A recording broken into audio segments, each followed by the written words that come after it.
Michelle Obama was at a DNC fundraiser yesterday, and she was heckled while she was there by a gay rights advocate. And of course, they paid for the fundraiser, so this wasn't like just an open forum that she was at, which is adding to a little bit of the tension. We have some video, and then we'll break it down for you. And I don't care what you believe in. We don't. Wait. One of the things that I don't do well is this. I can take the mic, but I'm leaving. So you all decide. No, I'm sure. No.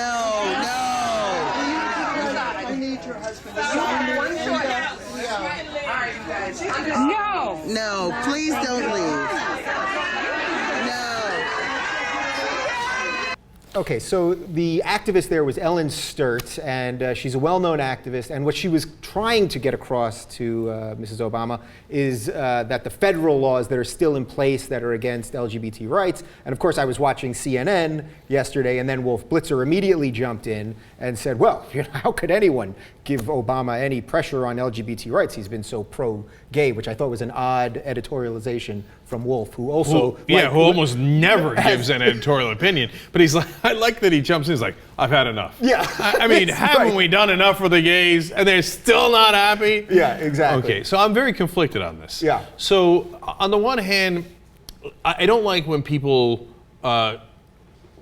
stop someone else from speaking, right? So I don't mind. I've got a funny rule about hecklers. Yeah. I think that you should be allowed to heckle, especially because it's so hard to break through to the power establishment and to get your voice heard, right? But I believe that your heckling should be limited. I believe in limited heckling, okay? So, you should work at a comedy club. You should be a bouncer at a comedy club. You could get hired like that. Right, so shout one or two things, maximum three at her, and then let her respond and let her speak. Because if you overwhelm her, well, then it's not fair because, okay, now we heard from you, but let her respond, right?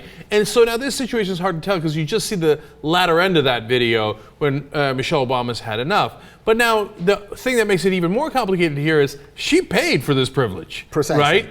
And if she paid for it, I mean, what did you pay for? You paid for access. That's your access. Apparently, under normal circumstances in that meeting, she didn't get to see the First Lady and be able to say that to her personally. So she said it there, right? As I heard David Webb, who's a SiriusXM radio host on Fox News today, he said, well, why didn't she just save up the $500,000 and buy the private access to the Obamas that everyone else does? So, yeah, exactly. And but that's exactly the heart of the problem. Unless you've got $500,000, they're not gonna listen to you. Yeah. So I don't know how much this fundraiser was. It was probably a pretty penny. Yeah. She had that much. She got in. At least let her yell at you. So that's interesting. It's interesting that the venue, and I agree with you, that the venue does sort of dictate how they can act. Because had this been a press conference, like last week it happened with President Obama, and at a press conference, that woman got way more stuff out before they hauled her out of there. But you think because it's something that it's a paid thing, that the protesters should hold back a little bit? Is that? No, I'm saying that they have more of a right. Oh, they have more of a right. Right, because they at least paid, right? I paid for access. Here I am. I paid to be in this room, and so I'm gonna let you know what I think, right? Now, again, within bounds, because if you don't let her talk, then everybody's super frustrated, and I understand that frustration. Now, of course, the press in this case jumped in gangbusters, right? Yeah. So, and they were all on Michelle Obama's side. Loved her. She dealt with it magnificently. That's what everybody was saying. Yeah, I don't agree with that. Yeah, and so, now look, the press loves shutting people up.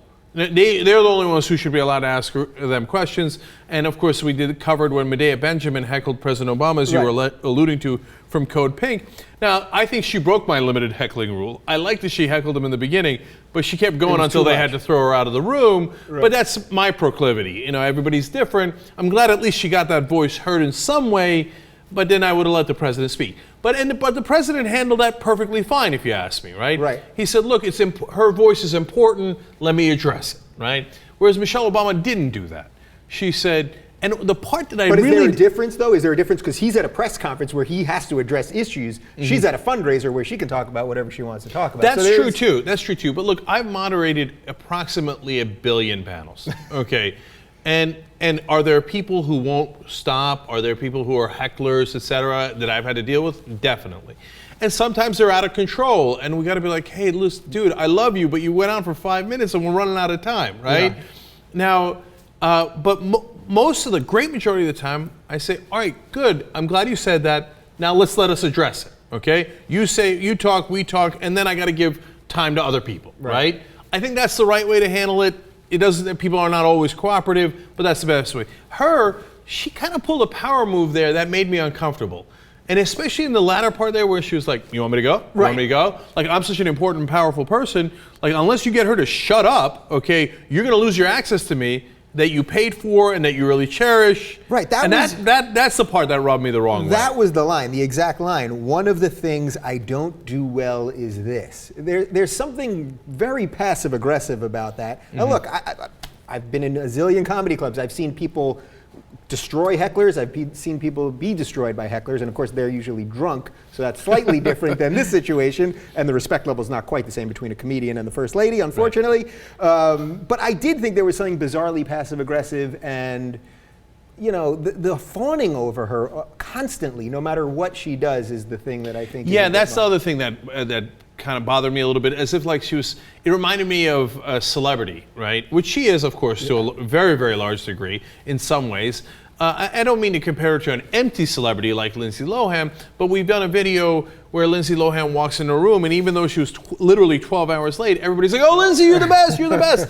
And so since, Michelle Obama is not empty, and actually she's significantly more progressive than the president, so I like Michelle Obama, right? So I'm not coming at it from a position of, this is a person I don't like, right?